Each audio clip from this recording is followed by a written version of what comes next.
रामगंज मंडी कोटा का रहने वाला संदीप बैरागी, जिसकी उम्र लगभग 30 साल है, वो एनएच नेशनल हाईवे 52 पर जाता है और वहां पर आहू नदी के ऊपर एक पुलिया होती है।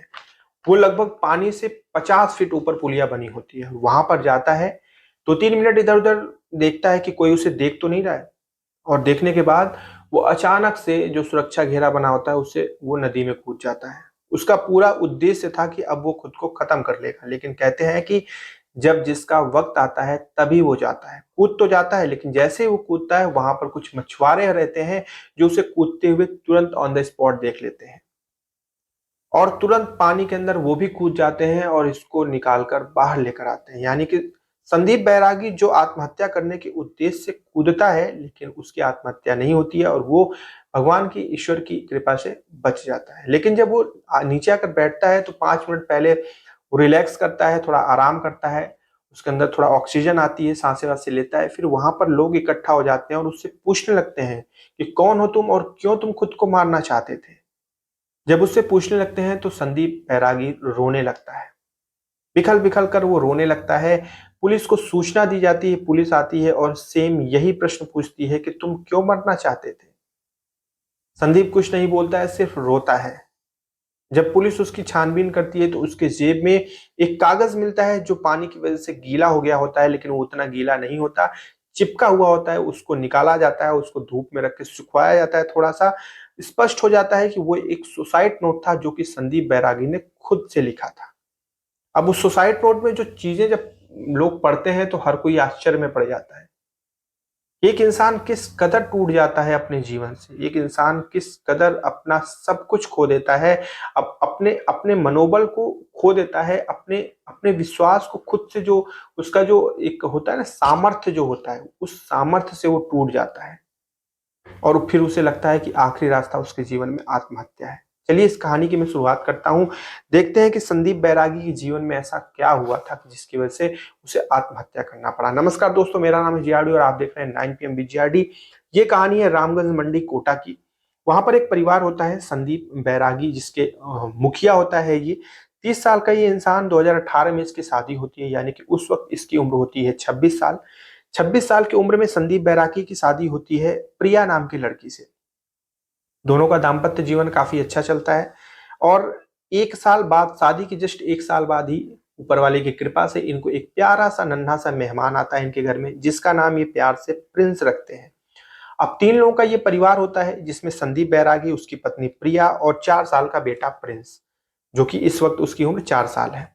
बस इन्हीं तीनों लोगों का परिवार था। एक छोटा सा परिवार था और सुखद परिवार था, और घर की आर्थिक स्थिति सुधारने के मद्देनजर ध्यान में रखते हुए संदीप एक साड़ी की दुकान पर as a helper, as a worker काम करता था, जिसकी वजह से वहां पर जो उसको तनख्वाह मिलती थी उसी से घर का गुजारा बसारा हो जाता था।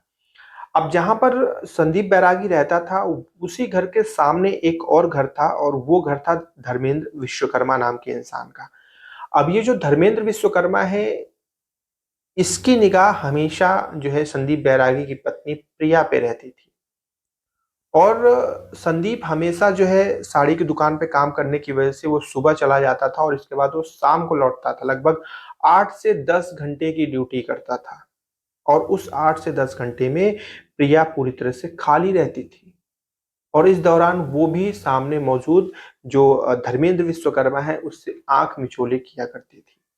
और बहुत जल्दी इनके बीच में नजदीकियां आना शुरू हो जाती हैं, और इस बात की भनक बिल्कुल भी संदीप को नहीं होती है।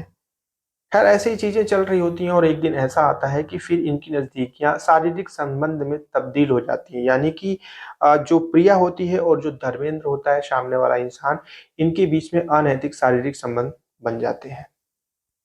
अब ये चीज अभी तक संदीप को नहीं पता थी, लेकिन एक बार संबंध बन जाता है किसी से तो फिर बनता ही जाता है। और यही है, यही यहाँ पर भी होता रहा था कि जब भी संदीप नहीं होता था तो प्रिया जो है और धर्मेंद्र आपस में मिला करते थे और आपस में शारीरिक संबंध बनाते थे। ये चीज लगातार ऐसे चलने लगी, लेकिन कुछ वक्त के बाद संदीप को इस चीज की भनक होने लगी। उसे ऐसा शक होने लगा कि उसकी पत्नी का सामने वाले इंसान के साथ, धर्मेंद्र के साथ कुछ गड़बड़ी चल रही है। अब जो धर्मेंद्र है वो थोड़ा सा दबंग टाइप का इंसान था। दबंग इसलिए कि उसका जो फ्रेंड सर्कल था वो काफ़ी बड़ा था और अक्सर जो है वो लड़कों के साथ घूमा करता था। लेकिन यहाँ पर संदीप की स्थिति ऐसी नहीं थी। संदीप एक साधारण इंसान था और साड़ी की दुकान पर काम करने वाला एक साधारण हेल्पर था वो, ठीक है।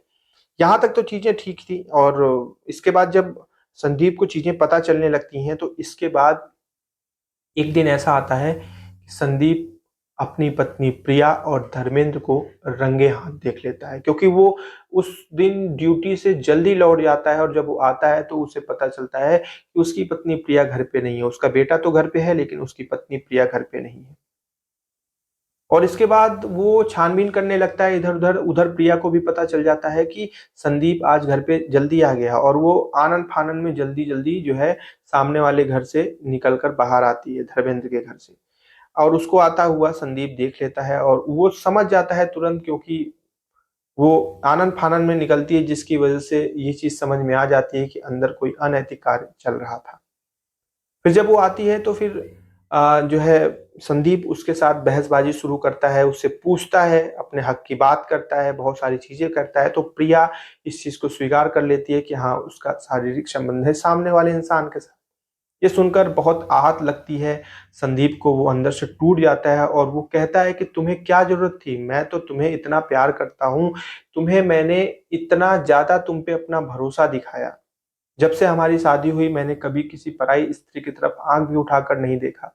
तुम हमेशा से मेरे जीवन में अनमोल रही और मैंने सबसे ज्यादा विश्वास तुम्हारे ऊपर किया। आखिर तुमने ऐसा क्यों किया? तो प्रिया कहती है कि हो गई मुझसे गलती लेकिन अब मैं नहीं करूंगी। संदीप कहता है कि कैसे विश्वास कर लूं कि नहीं करोगी? वो कहती है कि करना है तो करो, नहीं करना है मत करो। लेकिन मैंने बोल दिया नहीं करूंगी मतलब नहीं करूंगी। संदीप काफी लाचार हो जाता है, काफी निराश हो जाता है और वापस अपने दैनिक कार्य में लग जाता है। लेकिन उसे ये चीज पता थी, उसे विश्वास थोड़ा बहुत था कि शायद उसकी पत्नी अब सुधर जाएगी, लेकिन उसे इस चीज का डर हमेशा रहता था कि वो तो घर पे रहता नहीं है, वो तो ड्यूटी पे रहता है। तो उसकी पत्नी उस वक्त क्या कर रही होती है उसे खुद नहीं पता होता है और ये चीज उसके दिमाग में हमेशा चलती थी, जिसकी वजह से वो फिर एक दिन ड्यूटी से जल्दी आ जाता है और देखता है तो फिर वो बहुत निराश होता है और इस बार वो पूरी तरह से टूट जाता है, क्योंकि उसकी पत्नी प्रिया वही गलती दोबारा कर रही होती है जो कुछ दिन पहले कर रही थी। अब संदीप को समझ में आ जाता है कि बात नहीं हो पाएगी, बात नहीं बन पाएगी। प्रिया आती है और संदीप से बात करने लगती है कि देखो मेरी इसमें मजबूरी है, मैं नहीं चाहती हूँ उसके साथ ये सब करना, लेकिन वो जरूरी मेरे ऊपर दबाव बना रहा है। वो इंसान मुझे धमकाता है, मुझे डांटता है, वो जबरदस्ती करता है, जिसकी वजह से मुझे उसके साथ रहना पड़ रहा है। ये बात संदीप सुनता है तो कहता है ठीक है मैं उससे बात करूंगा। और संदीप जाता है इसके बाद धर्मेंद्र विश्वकर्मा के पास और जाकर समझाता है और कहता है कि दूर रहो मेरी पत्नी से, ये सब चीजें करने की आवश्यकता नहीं है, तुमने ऑलरेडी बहुत ज्यादा गलत कर दिया है, अगर अब तुम ऐसा करोगे तो अच्छा नहीं होगा। और धर्मेंद्र जब उसकी बातें सुनता है तो फिर वो पलट के उसे ही धमकाने लगता है और कहता है कि अपनी औकात देख, तुझे मैं 2 मिनट में गायब कर दूंगा, तुझे पता भी नहीं है। जहां तू काम करता है वहां पर एक बार बोल दूंगा तो तुझे नौकरी से निकाल दिया जाएगा और इसके बाद तू लाचार हो जाएगा, तेरे पास कुछ नहीं बचेगा। इसलिए जो जैसा चल रहा है चलने दे, अगर 3-5 करेगा तो समझ लेना तुझे और तेरे बेटे को भी गायब कर देंगे। और ये बात जब संदीप सुनता है तो वो टूट जाता है अंदर से, क्योंकि उसे ये चीज पता थी कि अगर उसकी पत्नी उसका पूरा साथ देती तो शायद उसे इतनी समस्या नहीं होती, तो शायद वो किसी तरह समाज से लड़ लेता। लेकिन उसकी पत्नी ही एक तरीके से उसको धोखा दे रही थी। और इसके बाद फिर वो एक सुसाइड नोट लिखता है और जाकर आत्महत्या की कोशिश कर लेता है। अब चलिए मैं आपको वो सुसाइड नोट पढ़ के सुनाता हूँ कि उसमें उसने क्या लिखा था। मैं संदीप बैरागी रामगंज मंडी का रहने वाला हूँ। आज मैं हार चुका हूँ। मुझे पूरी दुनिया में सबसे ज्यादा मेरी पत्नी प्रिया पर विश्वास था। उसने सबसे बड़ा धोखा किया। वो 3 मई 2023 से ही मेरे मकान में सामने रहने वाले धर्मेंद्र विश्वकर्मा से बात कर रही थी। धर्मेंद्र ने मेरी दोस्ती का फायदा उठाया। उसने प्रिया को प्यार के जाल में फंसा लिया। मेरी पत्नी और धर्मेंद्र किसी मकान में 3 बार मिले जहां उन्होंने सारी हदें पार कर दी। प्रिया ने कल ही मुझे ये बातें बताई। इसके बाद धर्मेंद्र उसे परेशान करता है, घर से उठाने की धमकी देता है। मैंने उससे बात की तो उसने मुझे भी धमकाया। मैंने पूरी बात धर्मेंद्र की पत्नी शोना को बताई। मेरी मौत के 3 लोग जिम्मेदार होंगे। पहला धर्मेंद्र विश्वकर्मा, दूसरा मुबारक भाई जो कि धर्मेंद्र का दोस्त है, और तीसरी एक महिला जिसने इन्हें मिलाया। मैं अपने बेटे प्रिंस से बहुत प्यार करता हूँ, मैं मजबूर हूँ, हार चुका हूँ। Sorry Prince, sorry family, I hate you Priya लिखकर सुसाइड नोट पर अपने शाइन और अंगूठे का निशान लगाया संदीप बैरागी ने, और उसे अपने जेब में रखकर नदी में कूद गया।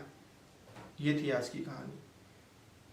हम एक चीज जानते हैं कि कोई भी हमारा विश्वास तोड़े हमें फर्क नहीं पड़ता, लेकिन जब वो इंसान हमारा विश्वास तोड़े जिस पे हम दुनिया में सबसे ज्यादा विश्वास करते हैं, तो इंसान टूट जाता है। हमें नहीं फर्क पड़ता लोग हम पे विश्वास करें या ना करें, हम उन पे विश्वास करते हैं, वो हमारा विश्वास तोड़ देते हैं, कोई बात नहीं, हमें तकलीफ होती है, हम सह लेते हैं। लेकिन जब कोई अपना जो हमारा सबसे खास है, जब वो तोड़ता है विश्वास, तो सहन नहीं होता। और यही चीज यहाँ पर संदीप बैरागी के साथ भी हुई। अपनी पत्नी से बेहद प्रेम करने वाला इंसान इस कदर टूट गया, उसका विश्वास इस कदर टूटा कि उसने खुद को ही खत्म करने की ठान ली। खैर, क्या कहना चाहेंगे आप इस कहानी के बारे में, ये आप कमेंट करके बताइएगा। मैं मिलूंगा कल रात्रि 9 बजे एक सच्ची घटना पर आधारित कहानी आपके सामने लेकर हाजिर हूँगा। तब तक अपना ध्यान रखिएगा। जय।